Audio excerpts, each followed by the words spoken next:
अगर आपको ऐसी रोमांटिक कहानियां पसंद है तो लव मंत्रा को अभी सब्सक्राइब करें।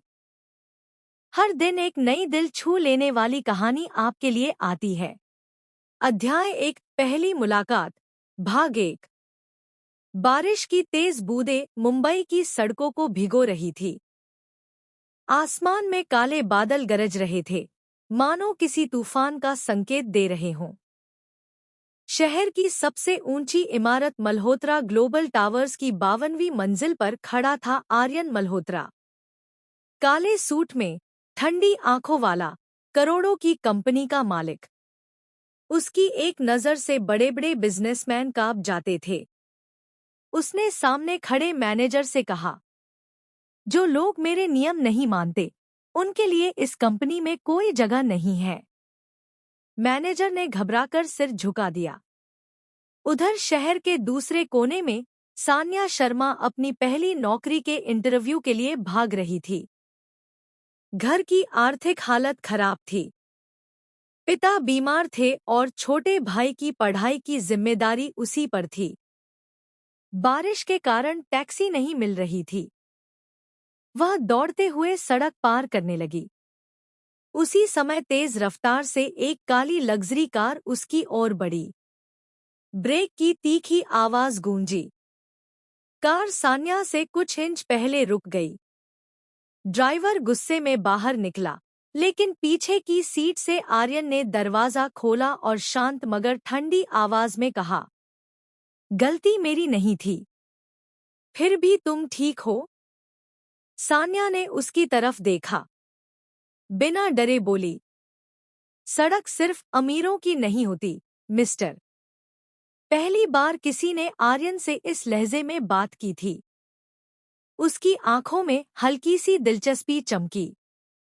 उसे बिल्कुल अंदाजा नहीं था कि यही लड़की कुछ दिनों बाद उसकी जिंदगी का सबसे बड़ा तूफान बनने वाली है। अध्याय 2, पहली टक्कर। अगली सुबह सान्या रात की घटना भूलने की कोशिश कर रही थी। उसे बस एक ही चिंता थी, आज का इंटरव्यू। उसने अपनी फाइल संभाली और तेज कदमों से मल्होत्रा ग्लोबल टावर्स की ओर बढ़ गई। रिसेप्शन पर पहुंचते ही उसने अपना नाम दर्ज कराया। मैम, आपका इंटरव्यू 10 मिनट में शुरू होगा, रिसेप्शनिस्ट ने मुस्कुराकर कहा। सान्या ने गहरी सांस ली। उधर 52वीं मंजिल पर आर्यन बोर्ड मीटिंग में था। इस नए प्रोजेक्ट के लिए हमें एक ऐसा पर्सन चाहिए जो ईमानदार हो, न कि सिर्फ डिग्रियों वाला, उसने सख्त आवाज में कहा। मीटिंग खत्म होते ही एचआर हेड ने बताया, सर, आज नए उम्मीदवारों का इंटरव्यू है। आर्यन ने अनमने ढंग से सिर हिलाया। Interview room. एक-एक करके उम्मीदवार आते गए, लेकिन कोई भी आर्यन को प्रभावित नहीं कर पाया। तभी दरवाजा खुला। सान्या अंदर आई। जैसे ही उसकी नजर सामने बैठे व्यक्ति पर पड़ी, वह चौंक गई। आप? वही आदमी। आर्यन भी उसे पहचान गया। उसके होठों पर हल्की मुस्कान आई। तो हम फिर मिल ही गए। सान्या ने तुरंत खुद को संभाला। मैं यहाँ नौकरी के लिए आई हूँ, किसी बहस के लिए नहीं। कमरे में बैठे सभी अधिकारी एक दूसरे का चेहरा देखने लगे। किसी ने आज तक आर्यन से इस तरह बात करने की हिम्मत नहीं की थी। आर्यन कुर्सी से उठा। अगर तुम्हें नौकरी चाहिए, तो पहले अपने व्यवहार पर काम करो, सान्या ने बिना डरे जवाब दिया। और अगर आपको अच्छे कर्मचारी चाहिए, तो लोगों को उनकी काबिलियत से पहचानना सीखिए, पैसे से नहीं। कमरे में सन्नाटा छा गया। कुछ पल तक दोनों की नजरें एक दूसरे पर टिकी रहीं। आखिरकार आर्यन ने कहा, इंटरव्यू खत्म हुआ, तुम जा सकती हो। सान्या को पूरा यकीन था कि उसकी नौकरी नहीं लगेगी। वह मायूस होकर बाहर निकल गई। उसी शाम एचआर हेड घबराते हुए आर्यन के केबिन में पहुंचे। सर, बाकी सभी उम्मीदवारों में सबसे बेहतर स्कोर सान्या का है। आर्यन कुछ देर सोचता रहा। फिर उसने फाइल बंद की और कहा, उसे नियुक्त कर दो। एचआर हेड हैरान रह गए। लेकिन सर, आपने तो। आर्यन ने बीच में ही रोक दिया। मैंने कहा ना, उसे जॉब दे दो। उधर सान्या के फोन पर कॉल आया। बधाई हो, मिस सान्या शर्मा। आपका चयन हो गया है। आप कल से ज्वाइन कर सकती हैं। सान्या की आंखों में खुशी के आंसू आ गए। उसे नहीं पता था कि यह नौकरी उसकी जिंदगी बदलने वाली है। और आर्यन, वह अपने ऑफिस की खिड़की से शहर की रोशनी देखते हुए धीरे से बोला, दिलचस्प हो तुम, सान्या शर्मा। बहुत दिलचस्प। अध्याय 3, पहला दिन, पहली चुनौती। अगली सुबह सान्या ने भगवान के सामने हाथ जोड़कर प्रार्थना की और अपनी मां का आशीर्वाद लेकर घर से निकल गई। यह उसकी पहली नौकरी थी। उसके चेहरे पर उत्साह भी था और हल्की सी घबराहट भी। ठीक 9 बजे वह मल्होत्रा ग्लोबल टावर्स पहुंच गई। एचआर ने उसे पूरी कंपनी दिखाई और बताया कि उसे सीधे सीईओ ऑफिस के साथ काम करना होगा। क्या? सीईओ के साथ? सान्या ने हैरानी से पूछा। जी। यह फैसला खुद मिस्टर आर्यन मल्होत्रा का है। सान्या के मन में फिर वही सवाल उठा, इतनी बड़ी कंपनी का मालिक मुझे अपने साथ क्यों रखना चाहता है? सीईओ का केबिन। सान्या ने धीरे से दरवाजा खटखटाया। मे आई कम इन, सर? कम इन। आर्यन लैपटॉप पर काम कर रहा था। उसने बिना ऊपर देखे कहा, आज से तुम मेरी पर्सनल बिजनेस असिस्टेंट हो। मेरी हर मीटिंग, हर फाइल और हर शेड्यूल तुम्हारी जिम्मेदारी होगी। सान्या ने शांत स्वर में कहा, मैं अपनी पूरी मेहनत करूंगी, सर। आर्यन ने पहली बार उसकी तरफ देखा। एक बात याद रखना, मुझे बहाने बिल्कुल पसंद नहीं। और मुझे बिना वजह डांटना पसंद नहीं, सान्या ने तुरंत जवाब दिया। कुछ पल के लिए दोनों के बीच फिर वही खामोशी छा गई। आर्यन ने हल्की मुस्कान दबा ली। पहली गलती। दोपहर में एक बहुत महत्वपूर्ण विदेशी क्लाइंट की मीटिंग थी। सान्या ने पूरी तैयारी कर ली थी। लेकिन मीटिंग शुरू होने से कुछ मिनट पहले बिजली की तकनीकी समस्या के कारण प्रेजेंटेशन स्क्रीन बंद हो गई। कमरे में अफरातफरी मच गई। आर्यन गुस्से में बोला, यह किसकी जिम्मेदारी थी? सबकी नजरें सान्या पर टिक गईं। हालांकि गलती उसकी नहीं थी। फिर भी उसने शांत रहकर कहा, सर, मुझे 5 मिनट दीजिए। वह तुरंत आईटी टीम के पास गई, बैकअप सिस्टम चालू करवाया और अपनी सूझबूझ से मीटिंग बिना किसी देरी के शुरू करवा दी। विदेशी क्लाइंट प्रभावित हो गया। एक्सीलेंट मैनेजमेंट, उसने मुस्कुराते हुए कहा। मीटिंग सफल रही। आर्यन की सोच। मीटिंग खत्म होने के बाद आर्यन अपने केबिन में अकेला बैठा था। वह पहली बार किसी कर्मचारी के बारे में इतना सोच रहा था। गलती उसकी नहीं थी। फिर भी उसने जिम्मेदारी ली।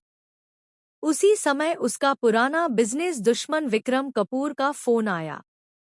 आर्यन, खेल अब शुरू होगा। इस बार मैं तुम्हारी कंपनी ही नहीं, तुम्हारी जिंदगी भी छीन लूंगा। फोन कट गया। आर्यन की आंखों में सख्ती लौट आई। उसे अंदाजा नहीं था कि विक्रम की अगली चाल का निशाना सान्या बनने वाली थी। अध्याय 4, साजिश की शुरुआत। शाम के 7 बज चुके थे। ऑफिस लगभग खाली हो चुका था। सान्या अपनी फाइलें समेटकर घर जाने ही वाली थी कि उसके डेस्क पर एक जरूरी ईमेल आया। सीईओ के सिग्नेचर आज ही चाहिए। वह फाइल लेकर आर्यन के केबिन की ओर बढ़ी। आर्यन अभी भी काम में डूबा हुआ था। सर, यह फाइल आज ही साइन करनी है। उसने फाइल ली और बिना कुछ कहे साइन कर दिए। फिर अचानक बोला, इतनी देर हो चुकी है, अकेले घर मत जाओ, ड्राइवर तुम्हें छोड़ देगा। सान्या ने तुरंत मना कर दिया। धन्यवाद, सर, मैं चली जाऊंगी। यह सलाह नहीं, निर्देश है, सान्या ने हल्की नाराजगी से कहा। ऑफिस में आप मेरे बॉस हैं, लेकिन ऑफिस के बाहर मैं अपने फैसले खुद लेती हूं। यह कहकर वह बाहर निकल गई। आर्यन कुछ पल तक उसे जाता हुआ देखता रहा। अंधेरी सड़क, बारिश फिर शुरू हो चुकी थी। सान्या बस स्टॉप की ओर जा रही थी कि तभी एक काली एसयूवी उसके पास आकर रुकी। दो नकाबपोश आदमी बाहर निकले। यही है, इसे पकड़ो। सान्या कुछ समझ पाती उससे पहले उन्होंने उसका हाथ पकड़ लिया। वह पूरी ताकत से छूटने की कोशिश करने लगी। मदद, कोई है? उसी समय पीछे से तेज रफ्तार में एक काली कार आई। कार जोर से ब्रेक लगाकर रुकी। आर्यन बाहर निकला। उसकी आंखों में गुस्सा साफ दिखाई दे रहा था।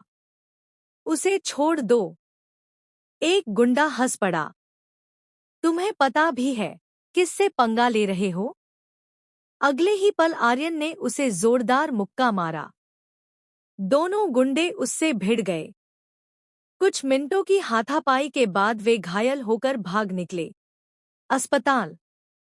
सान्या के हाथ पर हल्की चोट आई थी। डॉक्टर ने पट्टी बांध दी।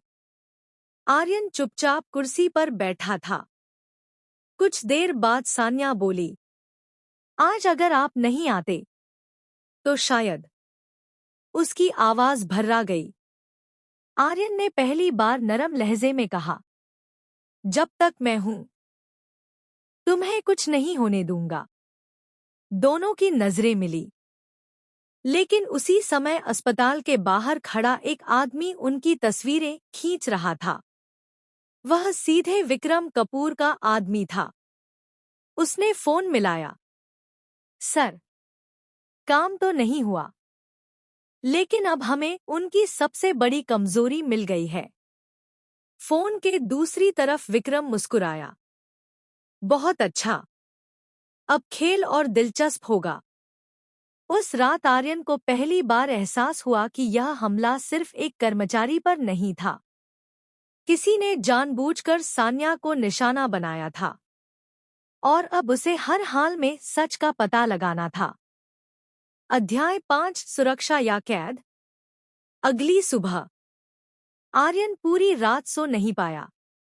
उसके दिमाग में बार बार वही हमला घूम रहा था। उसे यकीन हो चुका था कि यह कोई साधारण लूटपाट नहीं थी। सुबह 8 बजे उसने अपनी सिक्योरिटी टीम को मीटिंग रूम में बुलाया। आज से मिस सान्या शर्मा की सुरक्षा मेरी प्राथमिकता होगी। उनकी हर गतिविधि पर नजर रखी जाए। बिना मेरी अनुमति के वह अकेली कहीं नहीं जाएंगी। सिक्योरिटी हेड ने सिर झुका दिया। Yes, sir. ऑफिस। सान्या जैसे ही ऑफिस पहुंची, उसने देखा कि 2 सिक्योरिटी गार्ड उसके पीछे पीछे चल रहे हैं। वह सीधे आर्यन के केबिन में पहुंची। सर, ये सब क्या है? आर्यन ने बिना नजर उठाए कहा। तुम्हारी सुरक्षा। मुझे बॉडीगार्ड की जरूरत नहीं है। कल रात जो हुआ उसके बाद है। सान्या की आवाज तेज हो गई। आप मेरी जिंदगी के फैसले नहीं ले सकते। आर्यन भी अपनी कुर्सी से उठ खड़ा हुआ। जब तक खतरा खत्म नहीं हो जाता, तुम मेरी जिम्मेदारी हो।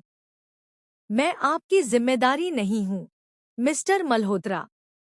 कमरे में कुछ पल के लिए सन्नाटा छा गया।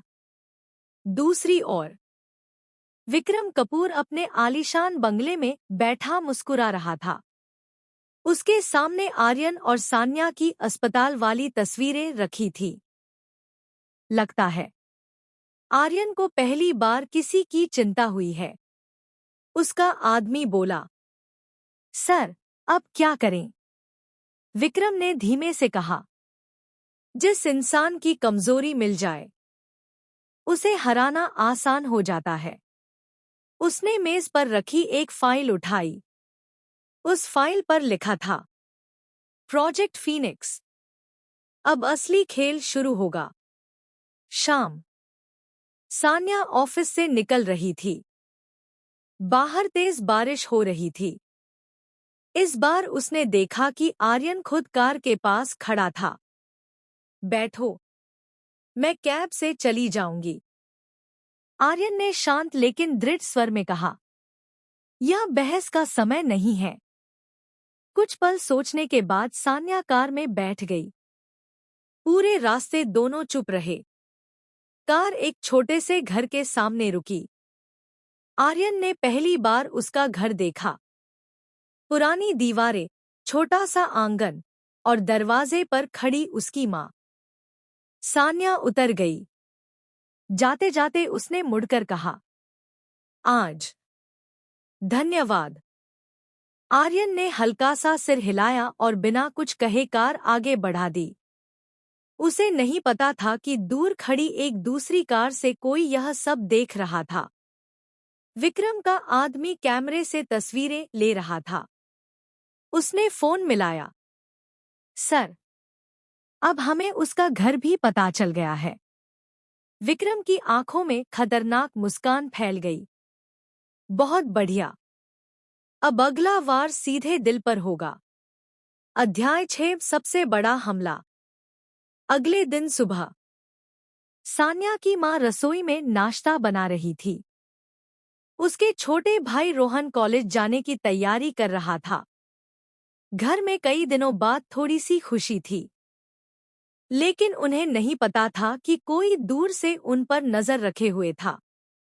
Malhotra global towers. आर्यन अपनी मीटिंग में था कि तभी उसका फोन बजा। सिक्योरिटी हेड घबराई हुई आवाज में बोला, सर, सान्या के घर के बाहर कुछ संदिग्ध लोग देखे गए हैं। आर्यन तुरंत अपनी कुर्सी से खड़ा हो गया। पूरी टीम वहां भेजो। मैं भी अभी पहुंच रहा हूं। सान्या का घर। उसी समय 2 नकाबपोश लोग घर के अंदर घुस आए। पैसे कहाँ हैं? उनमें से एक चिल्लाया। सान्या की मां डर गई। रोहन ने हिम्मत करके उन्हें रोकने की कोशिश की, लेकिन एक गुंडे ने उसे धक्का दे दिया।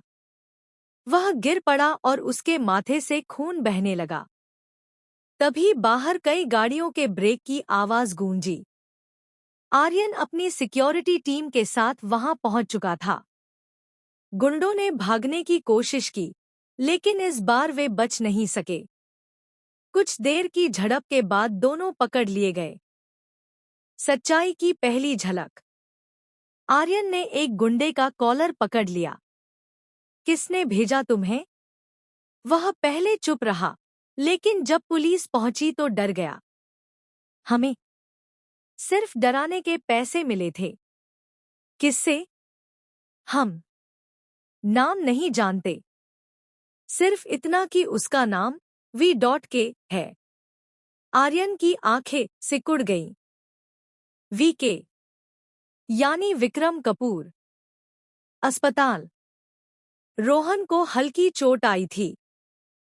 डॉक्टर ने कहा कि वह खतरे से बाहर है। सान्या अस्पताल के बाहर बैठी रो रही थी। अगर आज आप समय पर नहीं आते। उसकी आवाज कांप गई। आर्यन ने पहली बार उसके कंधे पर हल्के से हाथ रखा। अब तुम्हारे परिवार पर दोबारा कोई हाथ नहीं उठाएगा। सान्या ने उसकी ओर देखा।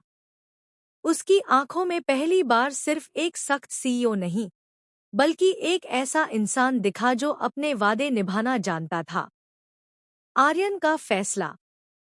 उसी रात आर्यन ने अपने वकील और सिक्योरिटी हेड को बुलाया। अब बात सिर्फ सुरक्षा की नहीं रही। सर, फिर? आर्यन ने गंभीर आवाज में कहा। जब तक यह खतरा खत्म नहीं होता, सान्या और उसका परिवार मेरी सुरक्षा में रहेंगे। वकील ने पूछा, क्या आप उन्हें मल्होत्रा मेंशन में शिफ्ट करना चाहते हैं? आर्यन ने बिना एक पल सोचे कहा, हाँ। उसे नहीं पता था कि यह फैसला सिर्फ उनकी सुरक्षा नहीं, बल्कि उनकी किस्मत भी बदलने वाला था। और दूसरी तरफ विक्रम कपूर ने मेज पर रखी शतरंज की बिसात से एक मोहरा उठाया। आर्यन, अब तुम वही कर रहे हो जो मैं चाहता था। उसके चेहरे पर रहस्यमयी मुस्कान फैल गई। अब अगली चाल तुम्हारी जिंदगी बदल देगी। अध्याय 7 मल्होत्रा मेंशन। अगली सुबह सान्या अस्पताल से घर लौटी तो देखा कि घर के बाहर कई लग्जरी गाड़ियां खड़ी थी। काले सूट पहने सिक्योरिटी गार्ड पूरे इलाके में तैनात थे। कुछ ही देर में आर्यन कार से उतरा। सामान पैक कर लीजिए। सान्या हैरान रह गई। क्यों? जब तक खतरा खत्म नहीं होता, तुम और तुम्हारा परिवार मल्होत्रा मेंशन में रहोगे। सान्या ने तुरंत मना कर दिया। नहीं, हम किसी पर बोझ नहीं बनना चाहते। आर्यन ने शांत स्वर में कहा, यह एहसान नहीं, सुरक्षा है। सान्या की मां ने बेटी का हाथ पकड़ लिया। बेटा, अगर इससे हम सुरक्षित रहेंगे, तो कुछ दिनों के लिए चलने में बुराई नहीं है। सान्या ने अनमने मन से हामी भर दी। मल्होत्रा मेंशन। करीब 1 घंटे बाद गाड़ियां शहर के सबसे आलीशान बंगले के सामने रुकीं। ऊंचा लोहे का गेट, चारों ओर हरे भरे बगीचे, संगमरमर की सीढ़ियां और बीच में बना विशाल फव्वारा देखकर सान्या और उसका परिवार कुछ पल के लिए स्तब्ध रह गए। दरवाजा खुला। अंदर से एक चंचल लड़की दौड़ती हुई आई। भैया, आप आ गए। वह थी रिया मल्होत्रा, आर्यन की छोटी बहन। रिया की नजर जैसे ही सान्या पर पड़ी, उसके चेहरे पर मुस्कान फैल गई। तो ये है वो लड़की जिनकी वजह से मेरे भाई ने पहली बार किसी की इतनी चिंता की है।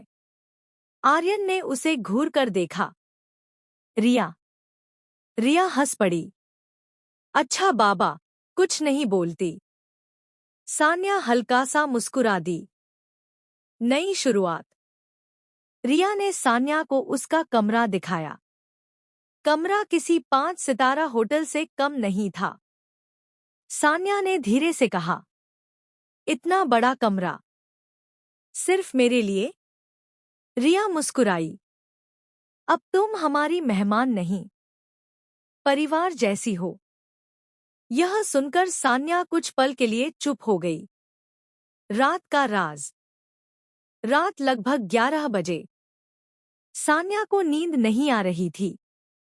वह पानी लेने नीचे रसोई की ओर गई।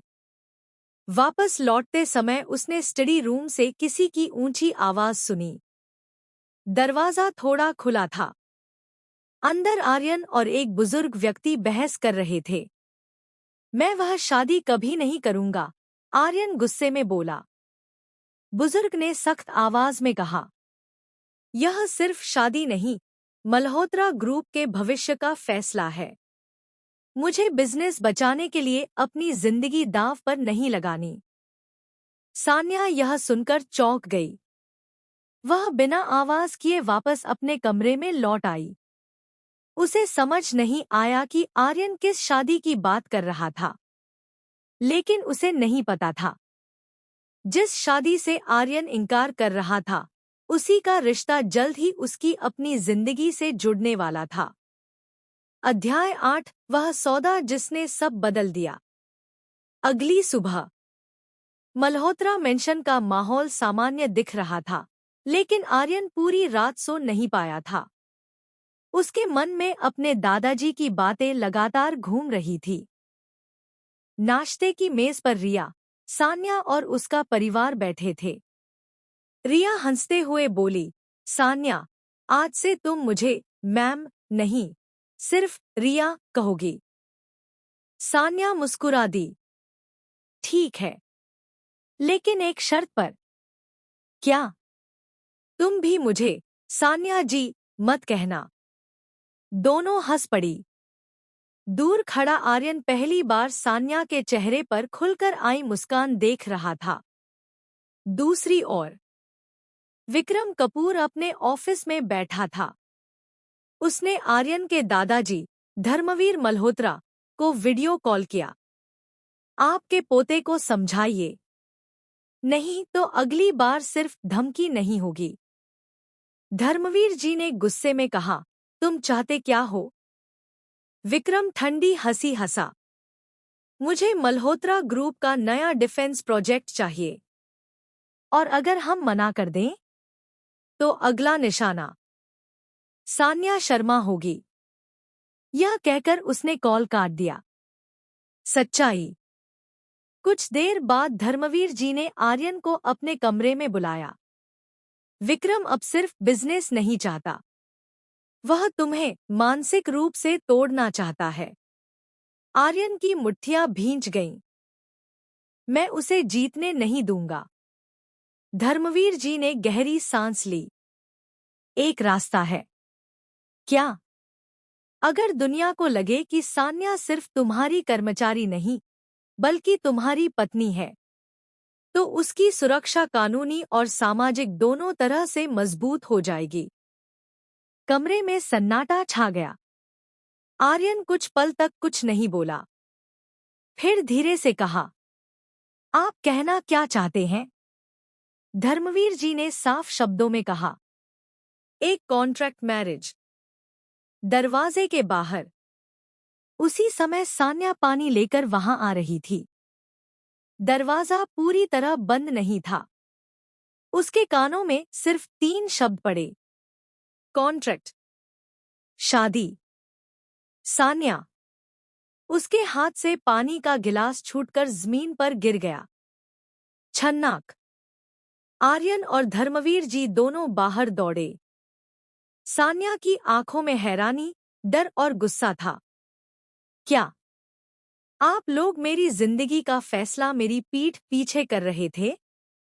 आर्यन कुछ कह पाता उससे पहले सान्या तेज आवाज में बोली, मैं कोई बिजनेस डील नहीं हूं, मिस्टर मल्होत्रा। यह कहकर वह वहां से भाग गई। आर्यन वहीं खड़ा रह गया। उसे पहली बार एहसास हुआ कि हालात अब उसके हाथ से निकलते जा रहे हैं। उधर विक्रम कपूर को उसके आदमी ने खबर दी, सर, लगता है योजना काम कर रही है। विक्रम मुस्कुराया। अब वे दोनों एक दूसरे से लड़ेंगे, और उसी लड़ाई में मैं जीतूंगा। अध्याय 9 कॉन्ट्रैक्ट मैरिज का प्रस्ताव। सुबह का समय था। मल्होत्रा मेंशन में अजीब सी खामोशी छाई हुई थी। सान्या ने रात भर एक पल भी नहीं सोया था। उसके मन में बार बार वही शब्द गूंज रहे थे, कॉन्ट्रैक्ट मैरिज। उसने फैसला कर लिया, मैं यहाँ 1 मिनट भी नहीं रुकूंगी। वह अपना सामान पैक करने लगी। तभी दरवाजे पर दस्तक हुई। अंदर आ सकता हूँ? यह आर्यन था। सान्या ने बिना उसकी ओर देखे कहा, कहिए। आर्यन कमरे में आया और कुछ पल तक चुप खड़ा रहा। जो तुमने कल सुना, वह पूरी सच्चाई नहीं थी। सान्या ने उसकी तरफ देखा। तो पूरी सच्चाई बता दीजिए। आर्यन ने गहरी सांस ली। विक्रम तुम्हें इसलिए निशाना बना रहा है क्योंकि उसे लगता है कि तुम मेरी कमजोरी बन चुकी हो। लेकिन मैं आपकी कमजोरी नहीं हूं। मैं भी यही चाहता था। आर्यन की आवाज पहली बार धीमी पड़ गई। लेकिन हालात बदल चुके हैं। सान्या उसकी आंखों में देखती रही। पहली बार उसे वहां सिर्फ घमंड नहीं बल्कि चिंता दिखाई दी। प्रस्ताव। आर्यन ने मेज पर एक फाइल रखी। यह एक कॉन्ट्रैक्ट है। सान्या ने फाइल खोली। ऊपर बड़े अक्षरों में लिखा था, कॉन्ट्रैक्ट मैरिज अग्रीमेंट। वह गुस्से से खड़ी हो गई। आपको क्या लगता है, पैसे और कॉन्ट्रैक्ट से हर रिश्ता खरीदा जा सकता है? नहीं। तो फिर? आर्यन ने शांत स्वर में कहा, यह शादी सिर्फ 1 साल के लिए होगी। 1 साल? हाँ। इस दौरान तुम्हारे परिवार की पूरी सुरक्षा मेरी जिम्मेदारी होगी। तुम्हारी पढ़ाई, तुम्हारे भाई का भविष्य, तुम्हारी माँ का इलाज, सब कुछ। सान्या ने बीच में ही रोक दिया। और बदले में? दुनिया के सामने तुम मेरी पत्नी बनोगी। कमरे में फिर सन्नाटा छा गया। सान्या का जवाब। कुछ सेकंड तक वह फाइल को देखती रही।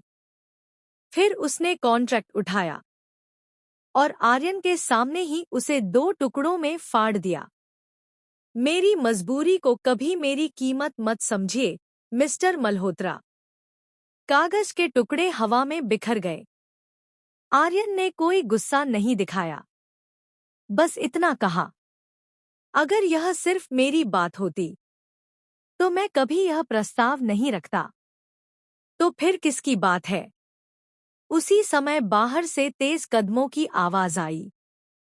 सिक्योरिटी हेड घबराया हुआ अंदर आया। सर, बड़ी समस्या हो गई है। क्या हुआ? रोहन कॉलेज से गायब है। सान्या के चेहरे का रंग उड़ गया। क्या? हमें शक है कि उसका अपहरण हो गया है। सान्या के हाथ कांपने लगे। आर्यन ने तुरंत फोन उठाया। पूरे शहर की नाकाबंदी कर दो। किसी भी कीमत पर रोहन मिलना चाहिए। दूसरी तरफ एक सुनसान गोदाम में रोहन कुर्सी से बंधा हुआ था। विक्रम कपूर उसके सामने खड़ा मुस्कुरा रहा था। अब देखते हैं, आर्यन मल्होत्रा, तुम अपने प्यार को बचाते हो या अपनी जिद। अध्याय 10 अपहरण। सान्या की आंखों से आंसू रुकने का नाम नहीं ले रहे थे। मेरे भाई को कुछ नहीं होना चाहिए। प्लीज, आर्यन। यह पहली बार था जब उसने उसे सर नहीं, बल्कि आर्यन कहकर पुकारा। आर्यन ने उसकी कांपती उंगलियों को हल्के से थाम लिया। मैं वादा करता हूं, रोहन को कुछ नहीं होने दूंगा। Malhotra control room. कुछ ही मिनटों में पूरी सिक्योरिटी टीम सक्रिय हो गई। विशाल स्क्रीन पर शहर के अलग अलग हिस्सों के सीसीटीवी फुटेज चल रहे थे। एक अधिकारी बोला, सर, कॉलेज के बाहर एक काली वैन दिखाई दी है। उसी में रोहन को ले जाया गया। आर्यन ने तुरंत आदेश दिया, उस वैन का पूरा रूट ट्रैक करो। 10 मिनट बाद स्क्रीन पर एक लोकेशन चमकी। शहर के बाहर पुराना वेयरहाउस। रात के अंधेरे में आर्यन अपनी सिक्योरिटी टीम के साथ वहां पहुंचा। सान्या भी जिद करके उनके साथ आई थी। तुम यहीं रहोगी? आर्यन ने कहा। नहीं, मेरा भाई अंदर है। आर्यन कुछ कहता, उससे पहले गोदाम के अंदर से आवाज गूंजी, आर्यन मल्होत्रा, अकेले अंदर आओ। वह विक्रम था, आमना सामना। गोदाम के बीचों बीच रोहन कुर्सी से बंधा हुआ था। विक्रम उसके पास खड़ा मुस्कुरा रहा था। आखिर तुम आ ही गए, आर्यन ने गुस्से में कहा। रोहन को छोड़ दो। इतनी जल्दी नहीं। विक्रम ने ताली बजाई। ऊपर की बालकनी से कई हथियारबंद लोग नीचे आ गए। आज एक सौदा होगा। क्या चाहते हो? विक्रम की मुस्कान और गहरी हो गई। या तो डिफेंस प्रोजेक्ट मुझे दे दो। वह कुछ पल रुका।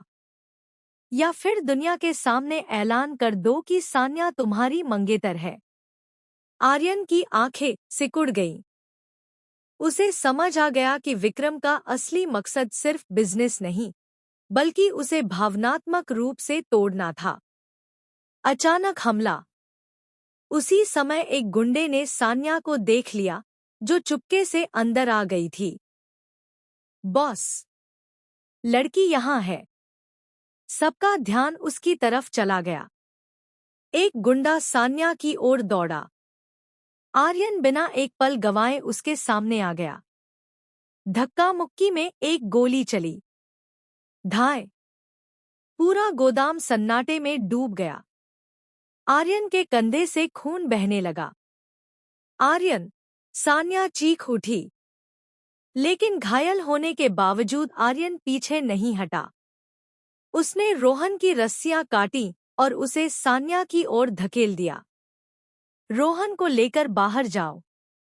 भागना। सिक्योरिटी टीम अंदर पहुंच चुकी थी। गोलीबारी और अफरातफरी के बीच विक्रम पीछे के रास्ते से भाग निकला।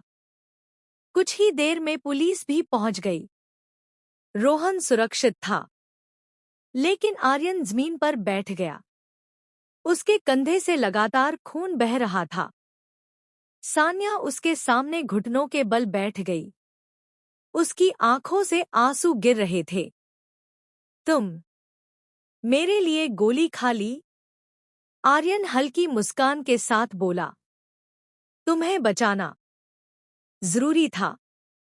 और इतना कहकर वह बेहोश हो गया। अध्याय 11 एहसास की शुरुआत। अस्पताल।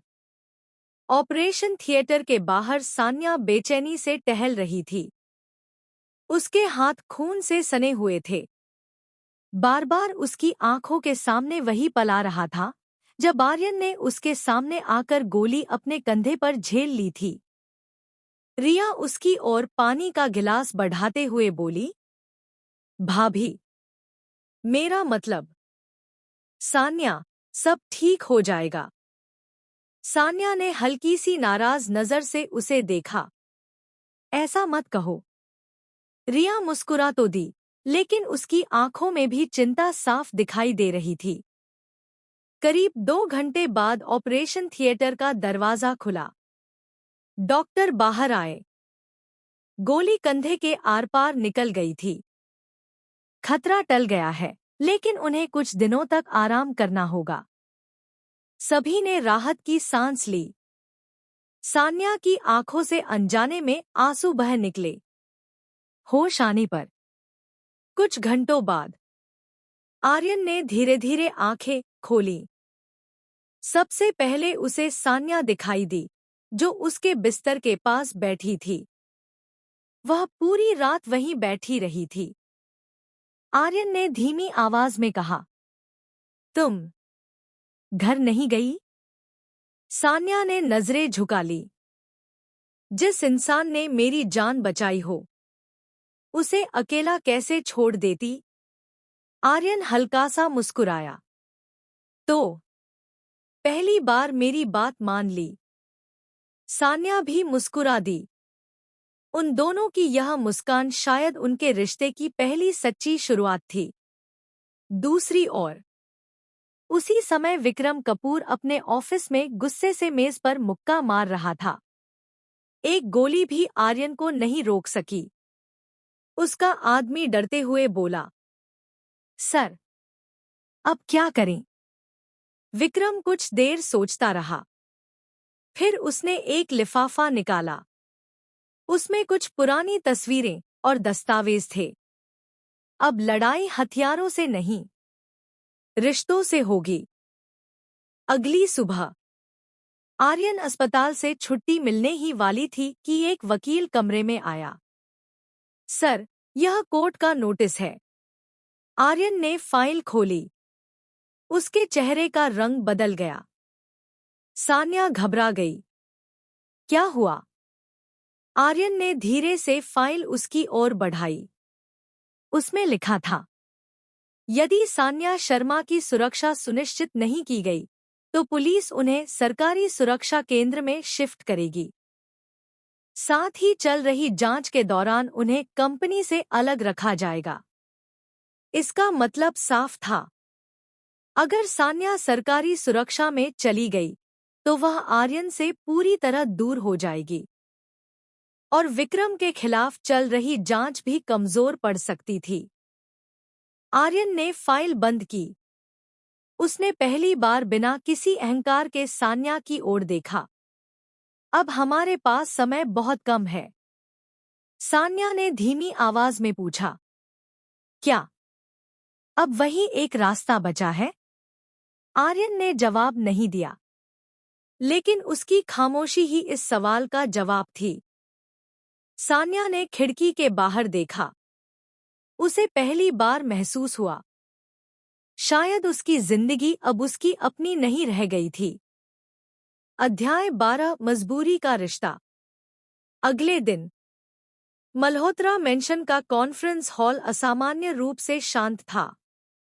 कमरे में आर्यन, सान्या, धर्मवीर मल्होत्रा, परिवार के वकील और पुलिस विभाग के 2 वरिष्ठ अधिकारी मौजूद थे।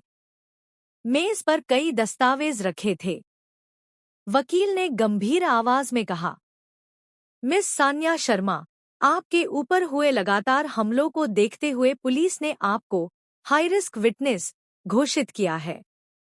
सान्या चौंक गई। इसका मतलब? पुलिस अधिकारी बोले, आपकी जान को गंभीर खतरा है, इसलिए या तो आपको सरकारी सुरक्षित केंद्र में रखा जाएगा या किसी ऐसे व्यक्ति की कानूनी सुरक्षा में रहना होगा जो आपकी सुरक्षा की पूरी जिम्मेदारी ले सके। कमरे में कुछ पल के लिए सन्नाटा छा गया। फिर धर्मवीर जी ने धीरे से कहा, और वह व्यक्ति आर्यन है। प्रस्ताव। आर्यन अपनी कुर्सी से उठा। उसने सान्या की ओर देखा। उसकी आवाज इस बार पहले जैसी कठोर नहीं थी। मैं तुम्हें किसी बात के लिए मजबूर नहीं करना चाहता। सान्या ने पहली बार उसकी आंखों में सीधे देखा। लेकिन अगर मैंने मना कर दिया, तो मैं फिर भी तुम्हारी सुरक्षा करूंगा। और मेरे परिवार की? वह भी मेरी जिम्मेदारी होगी। सान्या कुछ पल तक चुप रही। फिर शादी की जरूरत क्यों? आर्यन ने गहरी सांस ली। क्योंकि विक्रम सिर्फ तुम्हें नुकसान नहीं पहुंचाना चाहता। वह हर उस इंसान को निशाना बनाएगा जो तुम्हारे करीब होगा। अगर दुनिया के सामने तुम मेरी पत्नी होगी, तो तुम्हें नुकसान पहुंचाना, सीधे मल्होत्रा परिवार को चुनौती देना होगा। कमरे में मौजूद सभी लोग चुप थे। की शर्त? कुछ मिनटों तक सोचने के बाद सान्या ने कहा, अगर यह शादी होगी, तो मेरी भी कुछ शर्तें होंगी। आर्यन ने सिर हिलाया। कहो। पहली, यह शादी सिर्फ मजबूरी होगी। मंजूर। दूसरी, मेरे आत्मसम्मान को कभी ठेस नहीं पहुंचेगी। वादा।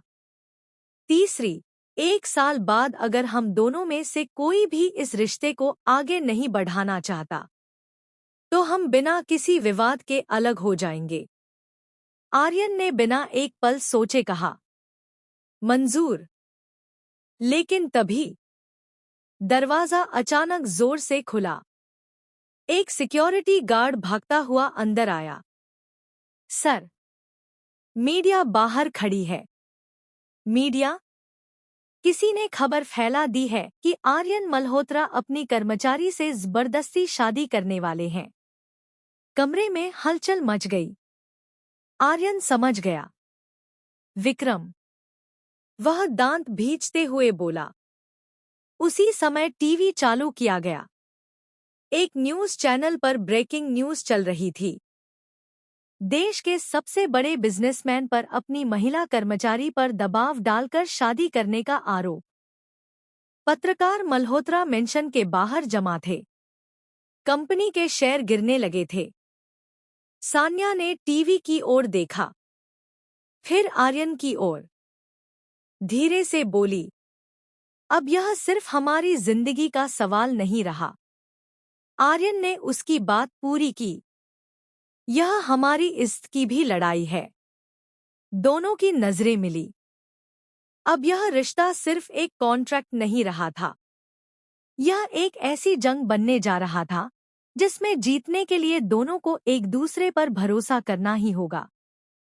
अध्याय 13 दुनिया के सामने हमारा रिश्ता। मल्होत्रा मेंशन के बाहर दर्जनों न्यूज चैनलों की ऑब वैन खड़ी थी। कैमरों की फ्लैशलाइट लगातार चमक रही थी। आर्यन मल्होत्रा बाहर आइए। क्या आपने अपनी कर्मचारी पर शादी का दबाव डाला है? क्या यह सच है कि यह रिश्ता सिर्फ एक बिजनेस डील है? हर तरफ शोर था। मेंशन के अंदर वकील ने घबराकर कहा, सर, अगर अभी जवाब नहीं दिया गया तो कंपनी की प्रतिष्ठा को भारी नुकसान होगा। रिया ने सान्या का हाथ पकड़ लिया। डरना मत। सान्या ने गहरी सांस ली। वह अब भागना नहीं चाहती थी। आर्यन ने उसकी ओर देखा। अगर तुम चाहो तो मैं अकेला बाहर चला जाता हूं। सान्या ने कुछ पल सोचा, फिर धीरे से बोली, नहीं, अगर यह लड़ाई हमारी है तो सामना भी हम दोनों साथ करेंगे। पहली बार आर्यन की आंखों में उसके लिए सम्मान और भी गहरा हो गया। Press conference. कुछ मिनट बाद महल का मुख्य दरवाजा खुला। आर्यन और सान्या साथ साथ बाहर आए। कैमरों की फ्लैश एक साथ चमक उठी। पत्रकारों ने सवालों की बौछार कर दी। क्या आप सान्या शर्मा से जबरदस्ती शादी कर रहे हैं? क्या वह आपकी कर्मचारी है? आर्यन ने माइक अपने हाथ में लिया। उसकी आवाज शांत लेकिन दृढ़ थी। मैं सिर्फ एक बात साफ करना चाहता हूं। पूरा माहौल शांत हो गया। मैं कभी किसी पर जबरदस्ती नहीं करता। उसने सान्या की ओर देखा। जो भी फैसला होगा वह हमारी दोनों की सहमति से होगा।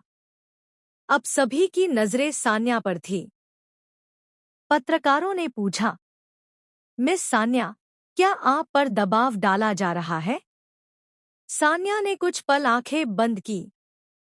उसे याद आया, आर्यन का उसके लिए गोली खाना, उसके परिवार को बचाना, हर मुश्किल में उसके साथ खड़ा रहना। उसने माइक उठाया। नहीं। सभी चौंक गए। मुझ पर किसी तरह का दबाव नहीं है। फिर उसने साफ आवाज में कहा, हाँ, हमने शादी करने का फैसला किया है। कुछ सेकंड के लिए पूरा माहौल बिल्कुल शांत हो गया। फिर चारों तरफ सवालों की बाढ़ आ गई। विक्रम का गुस्सा। टीवी पर यह सब देखकर विक्रम ने गुस्से में रिमोट दीवार पर दे मारा। तो उन्होंने खेल स्वीकार कर लिया। उसकी आंखों में नफरत साफ झलक रही थी। ठीक है, आर्यन, अब मैं तुम्हारी शादी होने दूंगा। वह मुस्कुराया। लेकिन सुहागरात कभी नहीं आने दूंगा। उसके आदमी ने हैरानी से पूछा, सर, आपका मतलब? विक्रम ने दराज से एक पुरानी फाइल निकाली। उस पर लिखा था, मल्होत्रा फैमिली सीक्रेट 2003 इंच। अब समय आ गया है कि 20 साल पुराना सच सामने आए। रात। सान्या अपने कमरे की बालकनी में खड़ी थी। आर्यन उसके पास आया। आज तुमने मेरा साथ क्यों दिया? सान्या मुस्कुराई। मैंने तुम्हारा नहीं। वह कुछ पल रुकी। सच का साथ दिया। आर्यन पहली बार खुलकर मुस्कुराया। धन्यवाद। उसी समय दोनों के मोबाइल पर एक ही नंबर से मैसेज आया। अगर शादी की तो शादी के मंडप में किसी की मौत होगी। दोनों के चेहरों का रंग उड़ गया।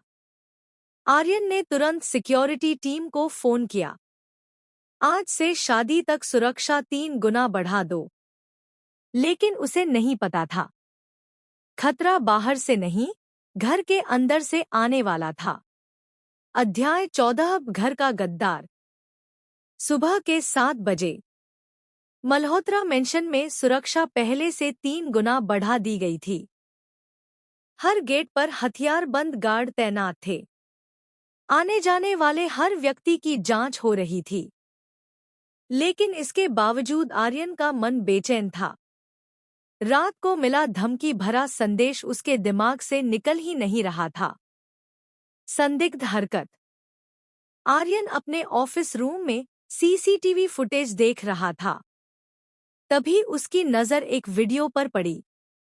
रात करीब 2:15 बजे कोई व्यक्ति मेंशन के पिछले गेट से बाहर गया था। चेहरा हुडी से ढका हुआ था। जूम करो। स्क्रीन साफ हुई। वह व्यक्ति घर का ही एक पुराना कर्मचारी था, रघु काका, जो पिछले 25 साल से मल्होत्रा परिवार के साथ थे। आर्यन को विश्वास नहीं हुआ। नहीं, रघु काका ऐसा नहीं कर सकते। सान्या की खोज। उधर सान्या बगीचे में टहल रही थी। तभी उसे गुलाब की झाड़ियों के पास एक छोटा सा चांदी का लॉकेट मिला। उस पर अंग्रेजी में सिर्फ 2 अक्षर खुदे थे, वीके। सान्या के मन में तुरंत विक्रम का नाम आया। वह लॉकेट लेकर सीधे आर्यन के पास पहुंची। आर्यन ने लॉकेट देखते ही सिक्योरिटी हेड को बुलाया। पूरे मेंशन की तलाशी लो। रघु काका का सच। कुछ देर बाद रघु काका को स्टडी रूम में लाया गया। आर्यन ने शांत आवाज में पूछा, कल रात आप बाहर क्यों गए थे? रघु काका की आंखें झुक गईं। साहब, मुझसे गलती हो गई। सच बताइए। रघु काका की आंखों से आंसू निकल पड़े। विक्रम कपूर ने मेरी बेटी का इलाज कराने के बदले मुझसे जानकारी मांगी थी। कमरे में सन्नाटा छा गया। सान्या को उन पर गुस्सा भी आया और दया भी। क्या आपने हमारी हर बात उसे बताई? उसने पूछा। रघु काका रो पड़े। नहीं बिटिया, मैंने कभी आपका नुकसान नहीं चाहा। लेकिन मैंने शादी की तारीख बता दी थी। आर्यन ने गहरी सांस ली। उसे समझ आ गया कि मंडप वाली धमकी झूठ नहीं थी। नया फैसला। आर्यन ने तुरंत कहा, शादी की तारीख बदल दी जाएगी। वकील ने पूछा, कब? आर्यन ने बिना देर किए जवाब दिया, आज से 3 दिन बाद नहीं। वह सान्या की ओर देखने लगा। कल सुबह। सभी हैरान रह गए। इतनी जल्दी? हाँ, लेकिन तैयारियां? मुझे शादी की सजावट नहीं चाहिए। मुझे सिर्फ सान्या की सुरक्षा चाहिए। सान्या चुपचाप उसे देखती रही। पहली बार उसे एहसास हुआ कि आर्यन हर फैसला अपनी जिद से नहीं, बल्कि उसकी सुरक्षा के लिए ले रहा है। दूसरी ओर विक्रम के आदमी ने फोन किया। सर, शादी की तारीख बदल गई है। विक्रम कुछ पल चुप रहा। फिर उसके होठों पर हल्की मुस्कान आई। कोई बात नहीं। उसने मेज पर रखी एक पुरानी तस्वीर उठाई। तस्वीर में धर्मवीर मल्होत्रा और एक अनजान आदमी साथ खड़े थे। विक्रम धीरे से बोला, अब शादी नहीं रुकेगी। लेकिन शादी के बाद ऐसा सच सामने आएगा कि आर्यन और सान्या खुद एक दूसरे से नफरत करने लगेंगे। उसकी हंसी पूरे कमरे में गूंज उठी। अध्याय 15 अधूरी शादी। अगली सुबह पूरा मल्होत्रा मेंशन फूलों से सजा हुआ था। सुरक्षा इतनी कड़ी थी कि बिना पहचान के कोई भी अंदर नहीं आ सकता था। यह कोई भव्य शादी नहीं थी। सिर्फ परिवार के करीबी लोग, कुछ गवाह और पंडित जी मौजूद थे। लाल जोड़े में सजी सान्या बेहद खूबसूरत लग रही थी। वहीं क्रीम रंग की शेरवानी में आर्यन पहली बार किसी दूल्हे की तरह नहीं, बल्कि एक ऐसे इंसान की तरह दिखाई दे रहा था जो अपनी जिम्मेदारी निभाने आया हो। रिया मुस्कुराते हुए बोली, भैया, आज तो मुस्कुरा भी दीजिए। आर्यन ने हल्की सी मुस्कान दी। सान्या ने उसे देखा और पहली बार उसके चेहरे पर सख्ती के पीछे छिपी थकान महसूस की। विवाह की रस्में। पंडित जी ने मंत्र पढ़ने शुरू किए। कुछ देर बाद उन्होंने कहा, अब वरवधू एक दूसरे को वरमाला पहनाए। आर्यन ने वरमाला उठाई। सान्या ने भी कांपते हाथों से वरमाला थामी। दोनों ने एक दूसरे के गले में वरमाला डाल दी। तालियों की आवाज गूंज उठी। अब सबसे महत्वपूर्ण रस्म शुरू होने वाली थी। 7 फेरे। पहला फेरा पूरा हुआ। दूसरा, तीसरा। तभी अचानक, रुक जाओ! एक महिला की तेज आवाज पूरे मंडप में गूंज उठी। सभी की नजरें मुख्य द्वार की ओर मुड़ गईं। करीब 50 साल की एक महिला, सफेद साड़ी पहने, तेज कदमों से अंदर आई। उसकी आंखों में आंसू थे। वह सीधे आर्यन के सामने आकर खड़ी हो गई। यह शादी नहीं हो सकती। पूरा मंडप स्तब्ध रह गया। धर्मवीर मल्होत्रा का चेहरा एकदम सफेद पड़ गया। उन्होंने फुसफुसाकर कहा, तुम? महिला ने उनकी ओर देखा। हाँ, मैं। मीरा। 20 साल पुराना राज। मीरा ने कांपती आवाज में कहा, धर्मवीर जी, अब और झूठ मत छिपाइए। आर्यन ने हैरानी से पूछा, दादाजी, ये कौन है? धर्मवीर जी चुप रहे। मीरा की आंखों से आंसू बह निकले। मैं उस आदमी की पत्नी हूं जिसकी मौत ने मल्होत्रा साम्राज्य खड़ा किया। पूरा मंडप सन्न रह गया। सान्या ने अविश्वास से आर्यन की ओर देखा। मीरा ने आगे कहा, 20 साल पहले मेरे पति राजेश वर्मा ने मल्होत्रा ग्रुप में भ्रष्टाचार का विरोध किया था। कुछ दिनों बाद उनकी सड़क दुर्घटना में मौत हो गई। वह कांपती उंगली से धर्मवीर जी की ओर इशारा करते हुए बोली, वह दुर्घटना नहीं थी, साजिश थी। सभी के चेहरे पर हैरानी थी। आर्यन गुस्से में बोला, बस, बिना सबूत के मेरे परिवार पर आरोप मत लगाइए। मीरा ने अपने बैग से एक पुरानी डायरी और कुछ दस्तावेज निकाले। सबूत है मेरे पास। लेकिन इससे पहले कि वह डायरी आर्यन को देती, धाय! एक गोली की आवाज पूरे मंडप में गूंज उठी।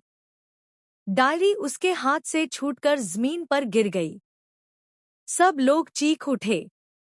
गोली मीरा के कंधे को छूते हुए निकल गई थी। अफरातफरी मच गई। हमलावर धुएं का बम फेंककर भाग निकला। आर्यन तुरंत आगे बढ़ा, डायरी उठाई और सान्या को अपने पीछे कर लिया। सब लोग नीचे झुको। कुछ मिनट बाद धुआं छंटा। मीरा घायल थी, लेकिन उसकी डायरी सुरक्षित थी। और उसी डायरी में शायद वह सच छिपा था जो न सिर्फ मल्होत्रा परिवार, बल्कि आर्यन और सान्या के रिश्ते को भी हमेशा के लिए बदल सकता था। आर्यन ने डायरी को कसकर पकड़ लिया। उसने पहली बार महसूस किया, शायद दुश्मन सिर्फ बाहर नहीं, अतीत में भी छिपा था। दोस्तों, नई नई रोमांटिक, कॉन्ट्रैक्ट मैरिज और माफिया लव स्टोरीज सबसे पहले सुनने के लिए हमारे चैनल को सब्सक्राइब करें और बेल आइकन ऑन करना न भूलें।